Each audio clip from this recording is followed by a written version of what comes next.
Hi friends, previous lecture में an important topic, difference between procedure established by law and due process of law was being deliberated upon, and this is part 2 of the same video. तो part 1 में हम लोग इतना discuss कर चुके थे कि ए गोपालन वर्सेस स्टेट ऑफ मद्रास में 1950 में सुप्रीम कोर्ट ने यह रूल किया था कि अगर लेजिस्लेचर अर्थात हमारी विधायिका के द्वारा कोई भी कानून बनाया जाता है या ऐसा लॉ एनैक्ट किया जाता है स्पेसिफिकली जिसमें यह सजेस्ट किया जाता है कि इन दी गई परिस्थितियों में व्यक्ति का जो राइट टू लाइफ और पर्सनल लिबर्टी है, व्यक्ति के जीवन एवं उसकी व्यक्तिगत स्वतंत्रता का जो अधिकार है,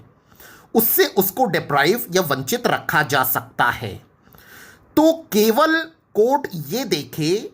ज्यूडिशरी ये चेक करे कि जो लॉ है और लॉ ने स्पेसिफिकली जो प्रोसीजर ले डाउन किया है उसको फॉलो किया गया है या नहीं।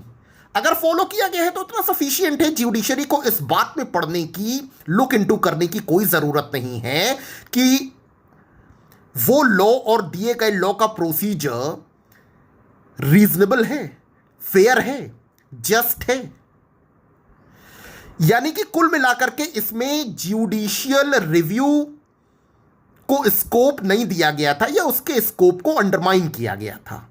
बेसिकली हम यह भी कह सकते हैं दोस्तों कि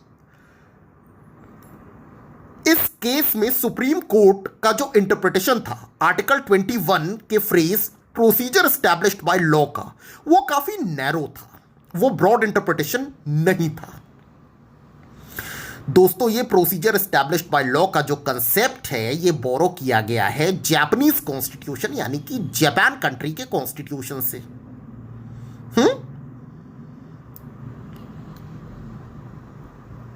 अब इसके बाद हम लोग अपने नेक्स्ट वीडियो में डिस्कस करेंगे ड्यू प्रोसेस ऑफ लॉ, उसका सिग्निफिकेंस, किस केस में सुप्रीम कोर्ट ने क्या ऑब्जर्व किया था, वो प्रोसीजर एस्टैब्लिश्ड बाय लॉ के कंसेप्ट से कितना डिफरेंट है और उस पर कितना प्रेडोमिनेट करता है, उसकी क्या स्ट्रेंथ्स हैं, इस पर हम लोग चर्चा करेंगे अपने अगले वीडियो में। Thank you.